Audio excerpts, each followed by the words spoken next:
कथा प्रारंभ होत है। सुनहु वीर हनुमान, आसन वाय विराजिए। तेज पुंज बलवान, सियावर रामचंद्र जी की जय। देवताओं ने नगाड़े बजाए, वे प्रभु के ऊपर फूल बरसाने लगे। जनकपुर के स्त्री पुरुष सब हर्षित हो गए। उनका मोहमय अज्ञान से उत्पन्न शूल मिट गया। अति गह गहे बाजने बाजे, सबहि मनोहर मंगल साजे।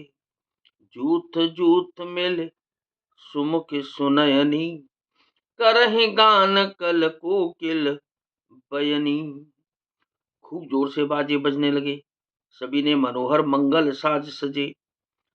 सुंदर मुख और सुंदर नेत्रों वाली तथा कोयल के समान मधुर बोलने वाली स्त्रियां झुंड की झुंड मिलकर सुंदर गान करने लगीं। सुकूब देह कर बरनी न जाई, जन्म दरिद्र मनहु निधि पाई।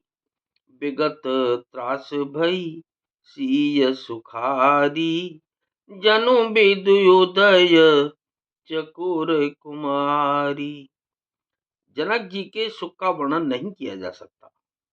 मानो जन्म का दरिद्री धन का खजाना पा गया हो।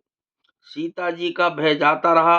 वे ऐसी सुखी हुई जैसे चंद्रमा के उदय होने से चकोर की कन्या सुखी होती है। जनक कीन कौशिक प्रणामा, प्रभु प्रसाद धनु भंजे रामा। मोहि कृत कृत्य कीन दोहु भाई, अब जो उचित सो कहिए गोसाई। जनक जी ने विश्वामित्र जी को प्रणाम किया और कहा कि प्रभु ही की कृपा से श्री रामचंद्र जी ने धनुष तोड़ा है। दोनों भाइयों ने मुझे कृतार्थ कर दिया। हे स्वामी, अब जो उचित हो सो कहिए। कह मुनि सुनु नर नाथ प्रवीणा, रहा विबाहो चाप आधीना। टूटत ही धनु भयहु विबाहु, सुर नर नाग विदित सब काहू। मुनि ने कहा कि हे चतुर नरेश सुनो। यूं तो विवाह धनुष के अधीन था, धनुष के टूटते ही विवाह हो गया। देवता, मनुष्य और नाग सब किसी को यह मालूम है। तदपि जाय तुम करहु अब, जथा वंश व्यवहार। पूज्य विप्र कुल वृद्ध गुरु, वेद विदित आचारु। सियावर रामचंद्र जी की जय, पवन सुत हनुमान जी की जय। तथापि तुम जाकर अपने कुल का जैसा व्यवहार हो, ब्राह्मणों, कुल के बूढ़ों और गुरुओं से पूछकर और वेदों में वर्णित जैसा आचार हो वैसा करो। दूत अवधपुर पठबऊ जाई, आनहि नप दशरथ हैं बुलाई। मुदित राहु कहि भल ही कृपाला, पठये दूत बोलित ही काला।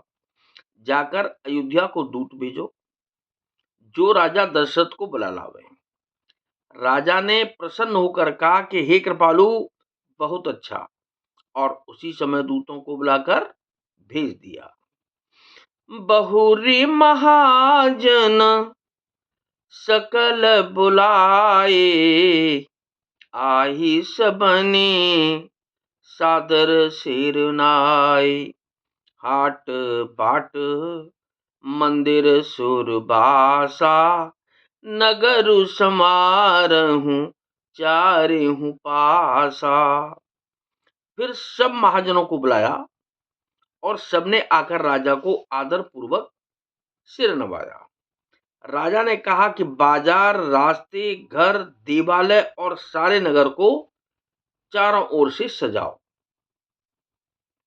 हर्ष चले निज निज ग्रह आए, पुण्य परिचारक बोली पठाए। रचहु विचित्र बितान बनाई, सिर धरे बचन चले सचुपाई। महाजन प्रसन्न होकर चले और अपने अपने घर आए। फिर राजा ने नौकरों को बुला भेजा और उन्हें आज्ञा दी कि विचित्र मंडप सजाकर तैयार करो। यह सुनकर वे सब राजा के वचन सिर पर धरकर और सुख पाकर चले। पटये बोली गुनीत न नाना, जे बितान विधि कुशल सुजाना।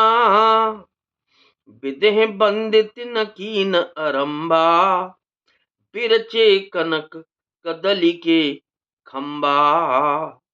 उन्होंने अनेक कारीगरों को बुला भेजा जो मंडप बनाने में कुशल और चतुर थे। उन्होंने ब्रह्मा की वंदना करके कार्य आरंभ किया और पहले सोने के केले के खंबे बनाए। हरित मनन के पत्र फल, पद्म राग के फूल। रचना देख विचित्र अति, मन बिरंच कर भूल। सियावर रामचंद्र जी की जय, पवन सुत हनुमान जी की जय। हरी हरी मणियों, पन्ने के पत्ते और फल बनाए तथा पद्मराग मणियों, मणिक के फूल बनाए। मंडप की अत्यंत विचित्र रचना देखकर ब्रह्मा का मन भी भूल गया। कथा विसर्जन होत है, विदा हो हनुमान।